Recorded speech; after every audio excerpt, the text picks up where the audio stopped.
guest host chair today. George, you are officially on. Or take us in. Appreciated, Erica. I remember when this looked completely different. As worth knowing how it got here. Picture this. A user calls the help desk saying the company website is down, but it loads fine on your own machine. Now what? You do not guess. Why wall, you prove. Today we cover the exact 3 tools that separate junior technicians from senior engineers. Give us the intro, George. I am Nova, and I have been waiting all week to geek out on dig options. I am George. Decades in the trenches, and I have watched more outages get misdiagnosed as domain name system than actually caused by domain name system. Today, we fix that. Episode 17 in this series covered how domain name system works as a protocol, the recursive queries, the caching hierarchy, the root servers. That foundation matters because today is about proving what domain name system is actually doing from your command line. Think of domain name system like a phone book that every application reaches for before it makes any call. When the phone book is wrong, everything downstream looks broken. But you cannot diagnose a bad phone book by staring at the phone. You have to open the book yourself. Exactly. Michael, today we cover Nslookup, which works on every operating system you will touch. We cover dig, which is the gold standard on Linux and macOS. And we cover the hosts file, which can silently override both of those tools without your knowledge. Stick with us until scene 6, because I will walk you through the exact 5-step sequence I use on a live trouble ticket. Most people run these commands in the wrong order and waste 20 minutes proving nothing. Give me 60 seconds to introduce the panel. Nova here. Not everything clean in theory survives the data. I will check. Michael here. If it does not survive contact with reality, I am not interested. Professor Erica here. My job today is to let the host shine. I am going to do it well. Ready when you are. Let us begin. Nslookup is the one tool you will find on every operating system a network technician touches. Windows, macOS, Linux, even most network appliances. If you learn one name resolution tool first, learn this one. There are 2 modes. Non-interactive is a single query, like nslookup.example.com. That prints the default server, the address it returned, and then exits. Interactive mode is what senior engineers use. You type nslookup with no arguments, and you get a prompt where you can run dozens of queries against different servers without restarting. It is like the difference between asking someone one question on the sidewalk versus sitting down for a long conversation. The interactive prompt keeps context. You pick a resolver, you query it, you pick another resolver, you query the same name, and you compare. That comparison is where diagnosis lives. The server command is the most important switch you will learn. Type server 8.8.8.8, and you are now querying Google Public Domain Name System instead of your internal resolver. That single move tells you whether the problem is your domain name system server, or whether the problem is actually the destination's records. And the set type command lets you ask for specific record types. Set type equals MX returns mail exchangers. Set type equals NS returns authoritative name servers.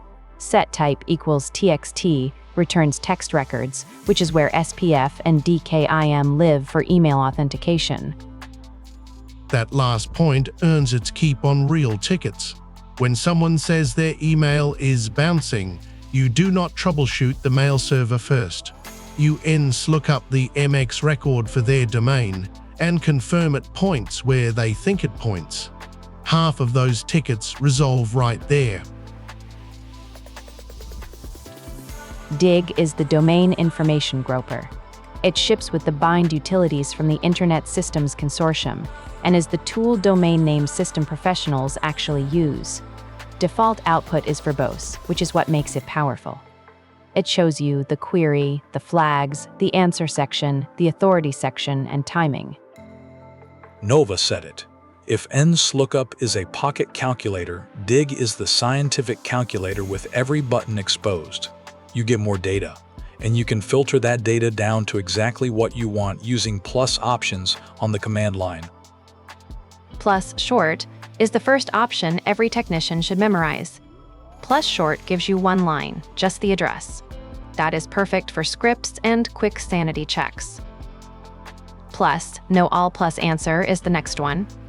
It strips all the metadata and shows you only the answer section, which is what you actually want 90% of the time. The flag that separates Dig from Nslookup entirely is plus trace.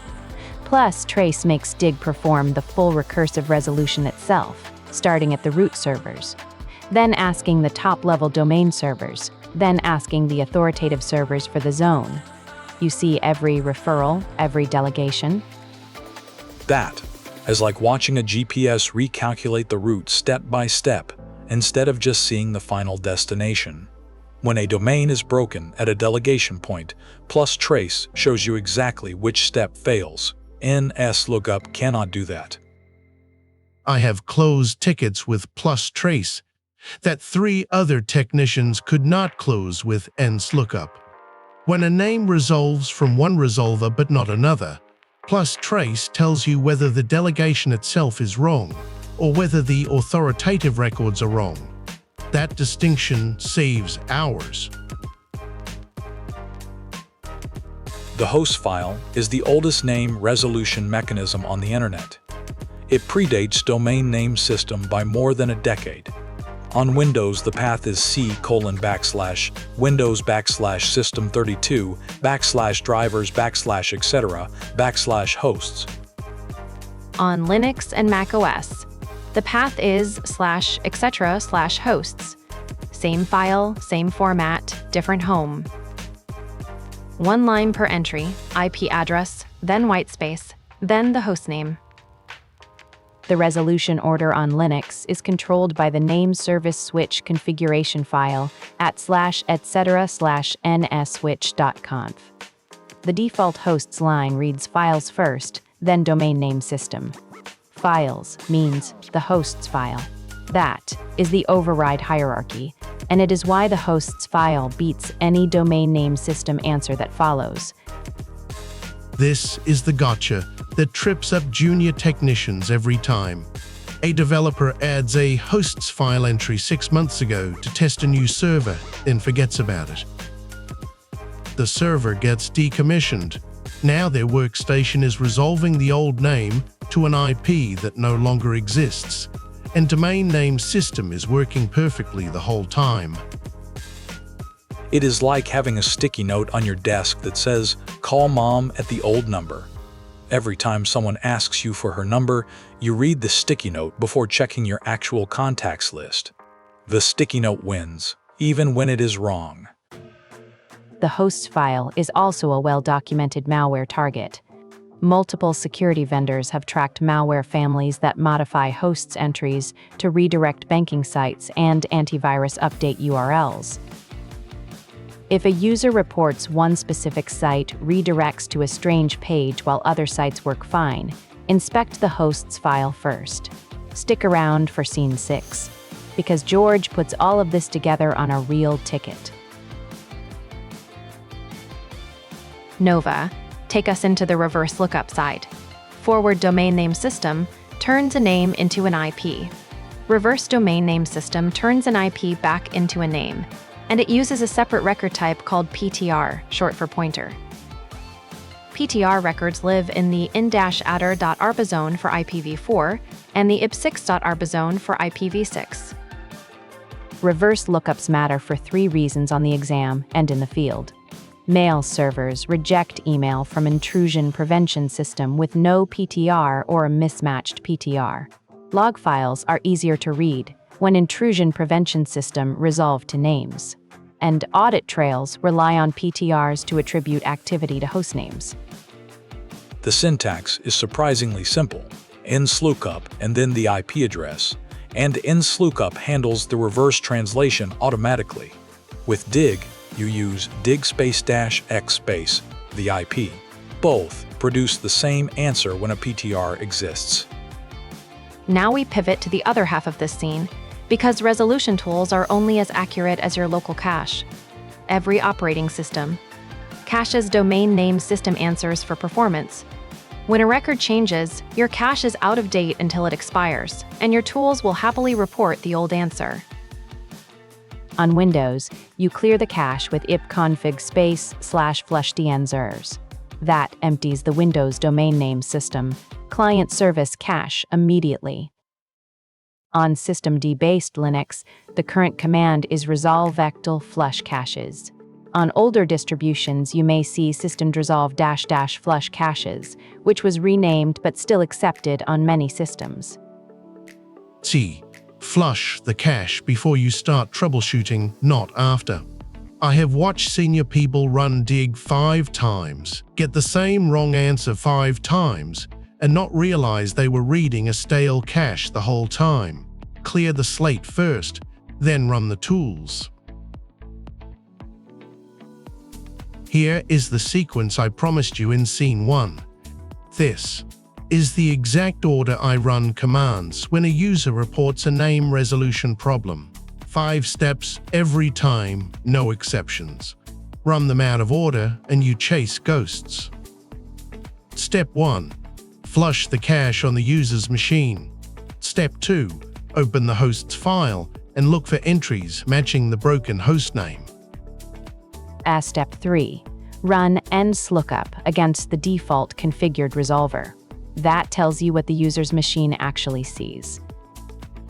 Step 4, run Nslookup again but point it at 8.8.8.8 using the server command. Compare the two answers. If they differ, the problem is your internal resolver or the local configuration. Step 5. Nova. Back to your favorite tool.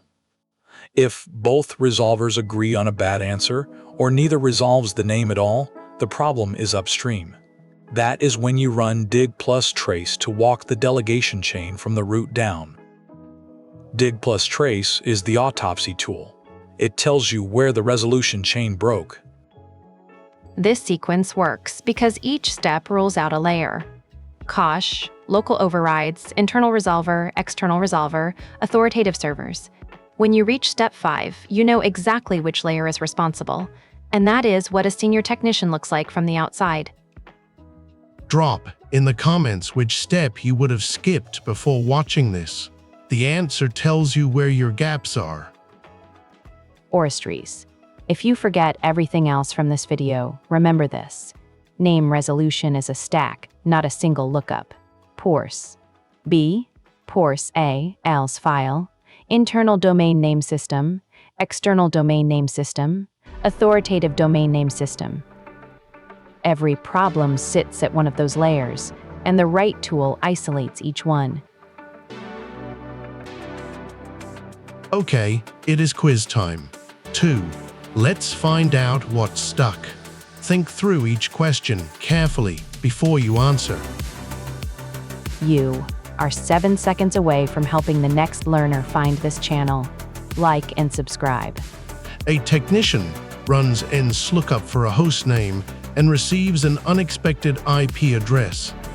They want to verify whether a public resolver returns the same answer without leaving the interactive Nslookup session. Which command accomplishes this?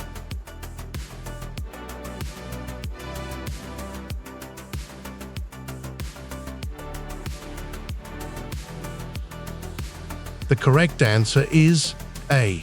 Type server 8.8.8.8 at the interactive prompt, then rerun the query against the Google Public Domain Name System resolver.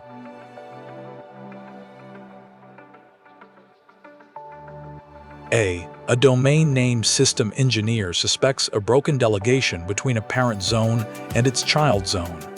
Which dig option reveals exactly where the resolution chain breaks?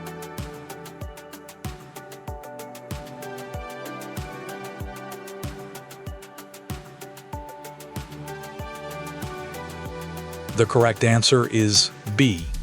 dig plus trace, which performs the full recursive resolution from the root servers down and prints every referral along the way.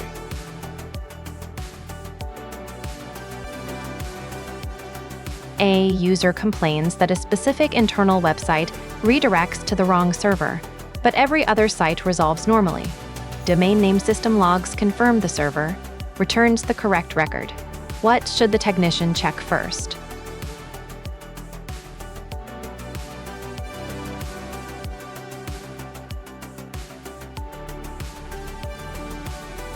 The correct answer is B, the local host's file on the user's machine, because the operating system consults it before querying domain name system, and a stale entry will override any correct domain name system record.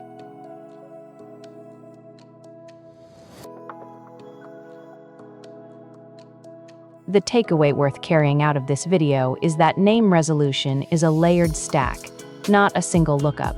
Cache, host's file, local resolver, external resolver, authoritative servers. OS. Every name resolution problem lives at one of those layers, and the right tool isolates each one cleanly. And the mental model that sticks is the phone book analogy. The host file is the sticky note on your desk. The local resolver is the front desk operator. The authoritative server is the phone company itself. When a call fails, you check the sticky note first, the operator second, the phone company last.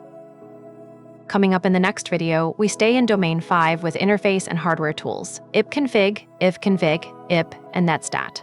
Those commands tell you what your own machine thinks about its network identity, which is the companion skill to today's resolution tools.